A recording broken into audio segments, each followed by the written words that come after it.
to get successful mindset in money. Let's learn.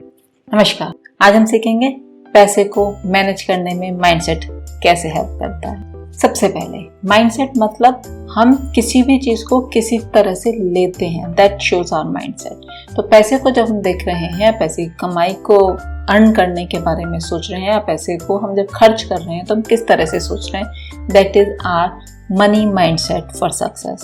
तो आज हम बात करते हैं इन्हीं सब चीज़ों के बारे में। आज हम कुछ चीज़ों के बारे में बात करेंगे, ये लगभग 8 हैं, लेकिन आखिर तक बने रहिएगा क्योंकि 8 में से कौन सी चीज़ आपके लिए सबसे ज़्यादा इम्पोर्टेंट होगी किसी को भी नहीं पता। तो शुरू करते हैं। सबसे पहले ट्रैक एक्सपेंसेस, मतलब अपने घर के खर्चे। एक होता है बजट बनाना कि हम क्या क्या खर्चे करेंगे, एक होता है ट्रैक करना पिछले महीने कैसा किया था, जो सोचा था उतना ही हुआ था या उससे ज़्यादा हुआ था, कौन सी कैटेगरी ऐसी थी जो हमने नहीं सोची थी लेकिन फिर भी खर्चा ज़्यादा हो गया, ऐसा क्यों हो रहा है, कैसा हो रहा है, ये हम तब ट्रैक कर पाएंगे पहले हमें ये पता हो कि हमारे पैसा जा कहाँ रहा है। सबसे important cheese, track your expenses. Next, always calculate before spending, मतलब कहीं भी कुछ भी खर्च करने से पहले ये देखें ये कितने वर्थ है। कितना वर्थ है मतलब एमआरपी तो हम देख रहे हैं, पैसा तो हमें पता है, नहीं पैसा आपके कितने समय के बराबर है, मतलब उतना पैसा कमाने में आपको कितने घंटे काम करना पड़ा है, that is worth of that particular thing. अगर किसी चीज को खरीदने में आपके 10 से 20 घंटे, मतलब अगर आप देखो तो 8 घंटे आप रोज कमाते हो, तो 20 घंटे का मतलब है लगभग 3 दिन का काम कोई एक चीज खरीदने में जा रहा है। 3 दिन की मेहनत, वो भी एक चीज आएगी, वो भी डेप्रिसिएशन पे। Is it worth? इस तरह से आप कैलकुलेट करिए और देखिए, क्योंकि सबसे पहले आपको ये कैलकुलेट करना है कि आपका पर आवर अर्निंग कितनी है, और उस अर्निंग के हिसाब से आपको निकालना है कि कोई भी वैल्यू, कोई भी किसी भी चीज की वैल्यू आपके कितने वर्किंग आवर्स के बराबर है। Is it worth?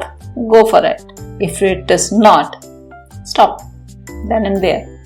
Number 3, make shopping list, मतलब जब भी आप शॉपिंग करने जाएं तो आपकी लिस्ट पहले से तैयार होनी चाहिए, ये देखते हुए कि आपको क्या क्या जरूरत है, वरना वहां मॉल में जाके आपको मन करेगा ये भी जरूरी है, वो भी जरूरी है, ऐसे भी जरूरी है, वैसे भी जरूरी है। तो हमेशा शॉपिंग लिस्ट बना कर जाइए। और एक चीज का ध्यान रखिए, अवॉइड परचेजिंग इन सेल। आप कहेंगे क्या बात करो, सेल में तो पैसे बचते हैं। नहीं, सेल में जितने पैसे बचते हैं उससे ज्यादा एक्स्ट्रा खर्च होते हैं, क्योंकि हम बहुत सारी चीजें ऐसी खरीदते हैं जो काम की नहीं होती। Next, plan your taxes ethically, मतलब टैक्सेस छुपाने नहीं है, टैक्सेस मैनेज करने हैं। हेल्थ इंश्योरेंस से, एटीडी से, एटीसी से, जिस भी तरह से आप अपने इन्वेस्टमेंट करके, अपने इंश्योरेंस करके अपने टैक्सेस को एथिकली सेव कर सकते हैं, सेव करिए, क्योंकि यह करने के लिए तो गवर्नमेंट भी कहती है। बट अगर आप टैक्सेस सेव करेंगे तो आप 2 तरह से अपने लिए फायदा कर पाएंगे। पहली चीज, टैक्सेस कम देंगे, दूसरी चीज, जो पैसा आपने इन्वेस्ट किया है वो फ्यूचर में आपके काम भी आएगा। Next, right time to purchase any car, मतलब जैसे ही हम पैसा कमाना शुरू करते हैं तो नई गाड़ी इज द फर्स्ट थिंग जो हमारे दिमाग में आती है। किसी के लिए वो गाड़ी हो सकती है, किसी के लिए वो बाइक हो सकती है, कुछ भी हो सकती है, लेकिन हमेशा ध्यान रखिए कि जब भी आप गाड़ी खरीदें तो 20:4:10 का रेशियो, मतलब 20% डाउन पेमेंट आपके पास कम से कम सेविंग्स में होना चाहिए, 4 साल से ज्यादा की आपकी EMIs ना बने, और आपकी टोटल इनकम का 10% से ज्यादा कार की EMI में ना जा रहा हो। दूसरी चीज, अगर आपको ऐसा लगता है कि कार की वर्थ आपके पूरे एनुअल इनकम की 50% से ज्यादा है, मत खरीदे। मतलब अगर आप पूरे साल में 6 लाख रुपए कमाते हैं तो आप 3 लाख से ज्यादा की गाड़ी नहीं खरीदेंगे।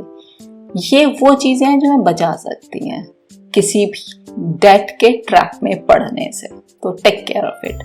नेक्स्ट, सब्सक्रिप्शन या एडिक्शन, मतलब एडिक्शन किसी को कॉफी का भी हो सकता है, किसी को स्मोकिंग का भी हो सकता है, किसी को ड्रिंक का भी हो सकता है, और किसी को नेटफ्लिक्स का भी हो सकता है।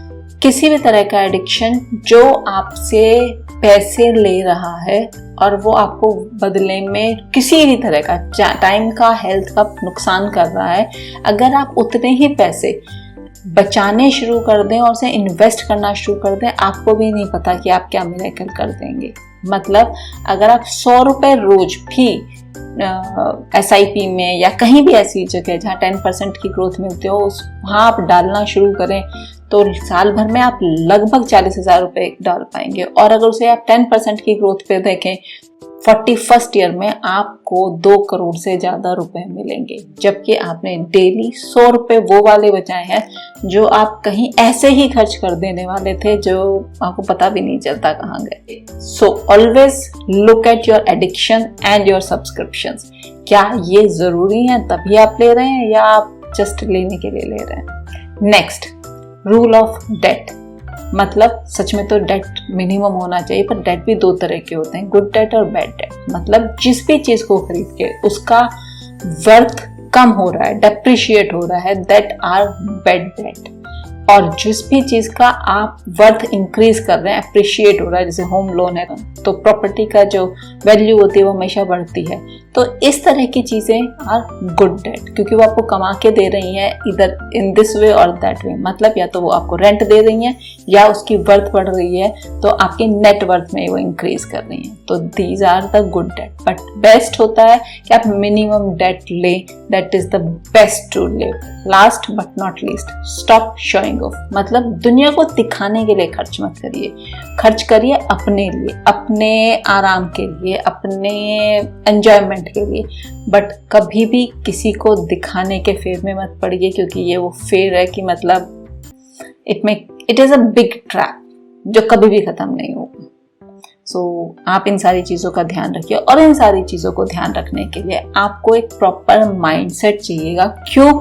क्योंकि आपको ये पता है कि आप इन सब चीज़ों को अप्लाई करके मनी के क्षेत्र में सक्सेसफुल होने वाले हैं। और जब आप मनी के क्षेत्र में सक्सेसफुल होते हैं तो आप अपनी लाइफ के और क्षेत्रों में और सिनेरियोज में और बाकी फील्ड्स में ज़्यादा बेटर सक्सेसफुल हो पाते हो, क्योंकि आप काम कूल होकर काम कर पाते हो।